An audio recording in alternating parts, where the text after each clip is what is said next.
العالمين والصلاة والسلام على رسوله الكريم وعلى آله وأصحابه أجمعين أما بعد أعوذ بالله من الشيطان الرجيم بسم الله الرحمن الرحيم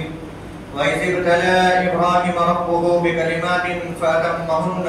قال إني جاعلك للناس إماما قال ومن ذريتي قال لا ينال عهد الظالمين صدق اللہ العظیم۔ حاضرین خطبہ جمعہ، آج کے خطبے میں جناب حضرت ابراہیم علیہ السلام کی سیرت مبارکہ کا تذکرہ کرنا ہے۔ قرآن کریم میں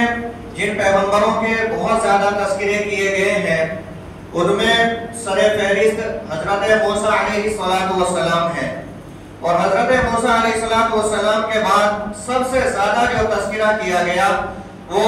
جناب حضرت ابراہیم علیہ السلام کا تذکرہ ہے۔ حضرت ابراہیم علیہ السلام کی شخصیت ایک عظیم ترین شخصیت ہے۔ وہ اللہ کے ایک جلیل القدر پیغمبر تھے جنہوں نے اپنی پوری زندگی ابتلاء اور آزمائش میں گزاری، اور جب بھی اللہ کی طرف سے کوئی حکم آیا تو اپنے آپ کو اللہ کے احکامات کے سپرد کر دیا، اللہ کے ہر حکم کے سامنے سر تسلیم خم کر دیا۔ شاید ہی زندگی کا کوئی میدان ایسا ہوگا، کوئی شعبہ ایسا ہوگا جس میں جناب حضرت ابراہیم علیہ السلام کو ابتلاء اور آزمائش سے نہ گزرنا پڑا ہو۔ اسی لیے قرآن کریم میں اللہ رب العزت نے انہیں سرٹیفکیٹ عطا کیا ہے وَإِذِ ابْتَلَىٰ إِبْرَاهِيمَ رَبُّهُ بِكَلِمَاتٍ فَأَتَمَّهُنَّ، کہ جب بھی ابراہیم کو اس کے رب نے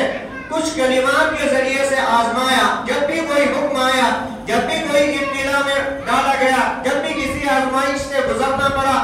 وہ ہر ابتلاء اور آزمائش سے پوری ثابت قدمی کے ساتھ گزرے اور صبر کا دامن تھامے رکھا۔ قال انی جاعلک للناس اماما، پھر قرآن کریم بتاتا ہے کہ جب حضرت ابراہیم علیہ السلام ابتلاء اور آزمائش کی ان خاربار جھاڑیوں سے صبر و استقامت کے ساتھ گزرتے چلے گئے تو پھر اللہ رب العزت نے انہیں تمام انسانیت کا امام قرار دیا، انسانیت کا امام بنایا۔ ایسے موقع پر جناب حضرت ابراہیم علیہ السلام نہ خود کو فراموش کرتے ہیں نہ اپنی اولاد کو۔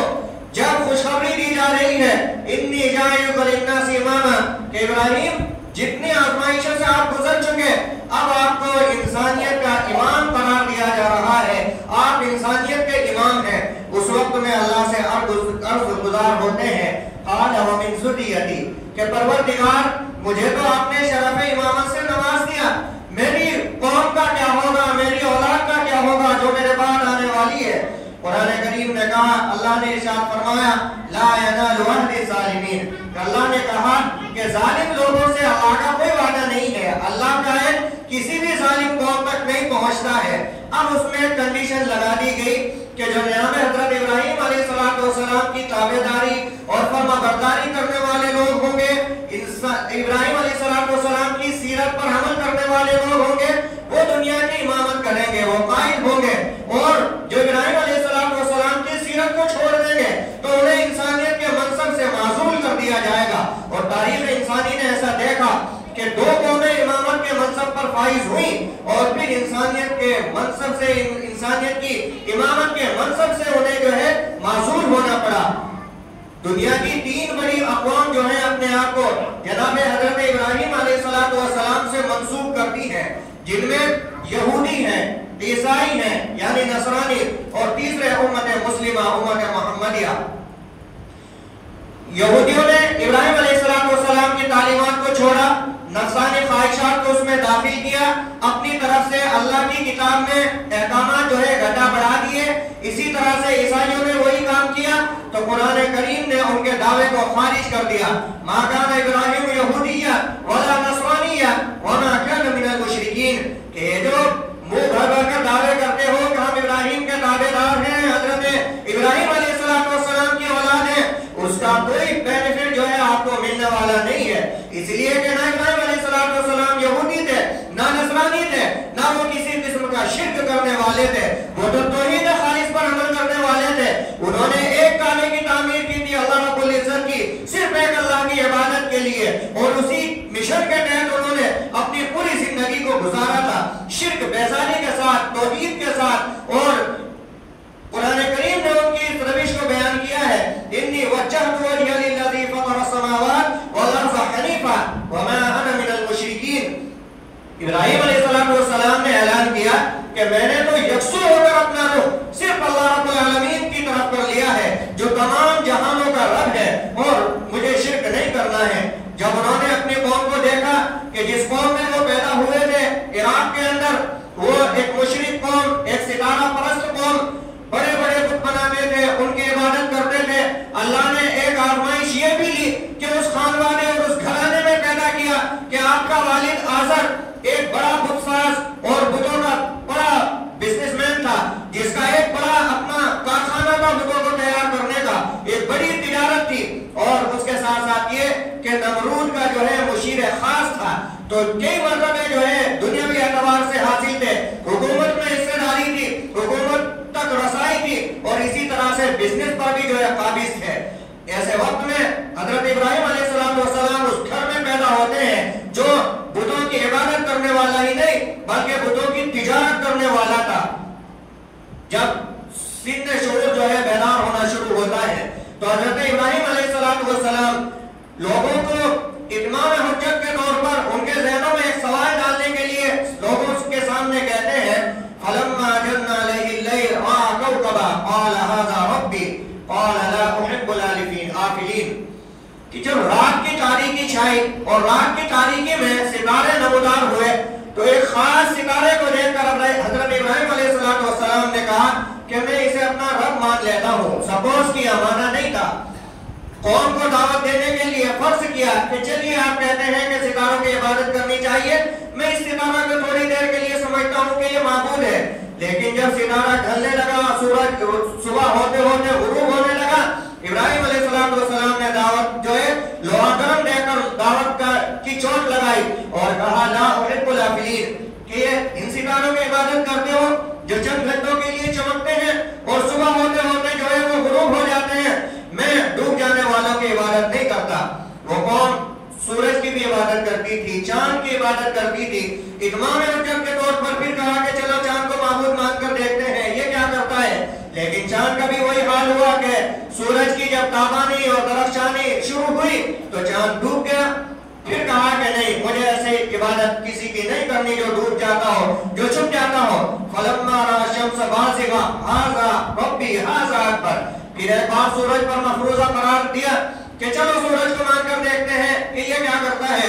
سورج جب طلوع ہوا اور پھر شام ہوتے ہوتے غروب ہونے لگا، ابراہیم علیہ السلام نے کہا انی بریء مما کنتم تشرکون، کہ میں ان تمام چیزوں سے بری ہوں جن تمام معبودان باطلہ کو آپ اللہ کے ساتھ شریک کرتے ہیں، اس لیے کہ جو ڈوب جائے اور جو کسی اور کے حکم کا تابع اور فرما بردار ہو اس کی عبادت کیوں کرنی ہے، اس کے اطاعت کیوں کرنی ہے۔ عبادت کرنی ہے صرف ایک اللہ رب العزت کی، اطاعت کرنی ہے صرف ایک اللہ رب العزت کی۔ اب اس کے بعد میں جناب حضرت ابراہیم علیہ السلام اپنے خاندانے میں دعوت کی مشعل جو ہے جلاتے ہیں اور دعوت کا پیغام دینا شروع کرتے ہیں، تو سب ادب کر کے کہتے ہیں یا ابتی لما تعبد ما لا يسمع ولا يبصر ولا يغني عنك شيئا، کہ ابا جان آپ ایسی چیز کی عبادت کیوں کرتے ہیں جو نہ سنتے ہیں، نہ دیکھتے ہیں، نہ بولتے ہیں، نہ آپ کے کسی بھی کام آ سکتے ہیں، جو خود کسی دوسرے کا محتاج ہے، جسے خود کسی اور نے تراشا ہے، وہ آپ کی کیا مدد کر سکتا ہے، وہ آپ کے کس کام آ سکتا ہے۔ اب ابراہیم علیہ السلام اور سے پہلے بھی دعوت دیتے رہے تھے اور دعوت دیتے دیتے جب یہ ڈیبیٹ یہاں تک پہنچا والد محترم کے ساتھ تو ان کے والد نے جو ہے آزر نے ڈانٹا اور پھٹکارا اور کہا لَإِن لَمْ تَنْتَهِ لَأَرْجُمَنَّكَ وَاهْجُرْنِي مَلِيًّا، کہ ابراہیم اب بہت ہو چکا، آپ ہمارے معبودوں کو بہت کچھ برا بھلا کہہ چکے، اگر آپ کے پاس نہیں آئے اور آپ اپنی اس روش سے نہیں رکے تو پھر ہم پتھر مار مار کر آپ کو سنسار کر دیں گے اور آپ ہمارا راستہ خالی کر دیجئے، ہم جن بتوں کی عبادت کرتے ہیں انہیں برا بھلا مت کہیے۔ اس کے بعد حضرت ابراہیم علیہ السلام کا ایک اور ڈیبیٹ اپنی قوم سے ہوتا ہے، قوم کو بھی مخاطب کر کے یہی دعوت دیتے ہیں، اِذْ قَالَ لِأَبِيهِ وَقَوْمِهِ مَا تَعْبُدُونَ، قالوا نعبد أصناما فنظل لها عاكفين قال هل يسمعونكم إذ تدعون أو ينفعونكم أو يضرون. جب انہوں نے ابراہیم علیہ السلام نے اپنے والد اور اپنی قوم کے اے قوم یہ بتاؤ کہ جن معبودوں کی تم عبادت کرتے ہو، جب ان سے آپ دعا مانگتے ہو، جب انہیں آپ پکارتے ہو، تو کیا وہ آپ کی بات کا جواب دیتے ہیں؟ جب آپ ان سے بات کرتے ہو تو کیا آپ کی باتوں کو سنتے ہیں؟ کیا ان میں اتنی صلاحیت ہے کہ وہ آپ کو نفع پہنچا سکتے ہو یا کسی نقصان میں گرفتار کر سکتے ہو؟ سب جو ہے خاموش ہو گئے اور ایک ہی جو ہے کسا پیٹا جو جواب رہا ہے تمام مشرک قوموں کی طرف سے کہ ہم نے اپنے آباء و اجداد کو اسی روش اور اسی طریقے پر پایا ہے. اس کے بعد حضرت ابراہیم علیہ السلام ایک اور عقل کو جھنجھوڑ دینے والا اور غور و فکر پر مجبور کر دینے والا کارنامہ انجام دیتے ہیں. عید کا موقع ہوتا ہے، تمام قوم جو ہے عید منانے کے لیے شہر سے باہر جاتی ہے. ان سے کہا جاتا ہے کہ ابراہیم آپ بھی چلو، انجوائے کرو، عید مناؤ. ابراہیم علیہ السلام بتاتے ہیں انی سقیم کہ میری طبیعت ٹھیک نہیں ہے، میں بیمار ہوں، میں عید منانے نہیں جاؤں گا. جب سب لوگ باہر عید منانے جاتے ہیں تو شہر کے سب سے بڑے بت خانے میں داخل ہوتے ہیں، بتوں سے بات چیت کرتے ہیں، کہتے ہیں کہ تمہارے سامنے کھانا رکھا ہوا ہے، پانی رکھا ہے، چڑھاوے جو چڑھائے گئے ساری چیزیں موجود ہیں، اس کے باوجود بھی تم کھا نہیں رہے ہو، کیوں نہیں کھا رہے ہو؟ قوم تو بت کو کیا جواب دیتے؟ پھر اس کے بعد ایک کلہاڑا لیا اور سب کو توڑنا شروع کر دیا، اور جو سب سے بڑا بت تھا اس کے شانے پر وہ کلہاڑا معلق کر کے واپس آ گئے ہیں. اب پوری قوم جب شہر سے واپس آتی ہے اور دیکھتی ہے کہ بتوں کا کیا حشر ہوا پڑا ہے، کسی کی ٹانگ ٹوٹی ہے، کسی کا شانہ ٹوٹا ہے، کوئی آدھا ختم ہو گیا، آدھا باقی ہے، لیکن سب سے بڑا جو بت ہے اس کے شانے پر کلہاڑا رکھا ہوا ہے. تو چرچے ہوتے ہیں کہ یہ کارنامہ کون ہمارے بتوں کے ساتھ انجام دے سکتا ہے. بتایا گیا سمعنا فتى يذكرهم يقال له ابراہیم کہ شہر میں ایک ہی ایسا سربراہ ہے جو ہمارے معبودوں پر تنقید کرتا ہے، انہیں برا بھلا کہتا ہے، اس کا نام ابراہیم ہے. بلایا گیا، سوال کیا گیا انت فعلت هذا بآلهتنا یا ابراہیم کہ ابراہیم یہ ہمارے بتوں کا حشر آپ ہی نے کیا ہے کہ ان کے ہاتھ ٹوٹے پڑے ہیں، ٹانگیں ٹوٹی پڑی ہیں. ابراہیم علیہ السلام پھر ایک عقل پر توقع لگاتے ہیں غور و فکر کرنے کے لیے اور کہتے ہیں کہ انہی لوگوں سے معلوم کریے کہ ان کے ساتھ کس نے برا کیا ہے. آپ اپنی مجبوریاں لے کر ان کے ساتھ سامنے آتے ہیں، اپنی پریشانیوں میں انہیں پکارتے ہیں، نفع نقصان کا مالک ان کو مانتے ہیں. آج ان پر جب مصیبت آئی ہے کم سے کم یہ تو پوچھئے کہ ان کے ساتھ یہ حشر کس نے کیا. سر جھکا لیتے ہیں، شرمندگی ہوتی ہے. ثم نكسوا على رؤوسهم لقد علمت ما هؤلاء ينطقون. سر جھکا کر کہتے ہیں ابراہیم آپ تو جانتے ہی ہیں کہ یہ بت ہیں اور بت بولا نہیں کرتے، وہ سنا نہیں کرتے.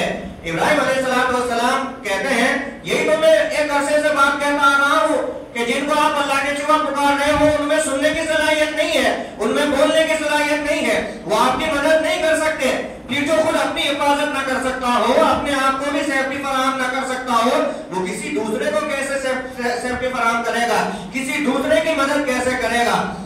نتیجہ یہ ہوتا ہے کہ دلائل سے آگے جب آ جاتے ہیں تو عاجز آ جانے کے بعد پھر سزاؤں کا دور چلتا ہے، ابتلا کا دور چلتا ہے، اور پھر اپنے جو کمزور عقائد ہیں انہیں بچانے کے لیے سزائیں دی جاتی ہیں، پریشان کیا جاتا ہے. حرقوا وانصروا آلهتكم. مشورہ کیا گیا، میٹنگ ہوئی، مشورے میں طے پایا کہ ابراہیم کو جلا دیا جائے تاکہ اس کے بعد اس قبرستان میں اس شرک کی جگہ پر کبھی کوئی توحید کا دعویٰ کرنے والا پیدا نہ ہو، اس لیے ابراہیم کو جلا دیا جائے.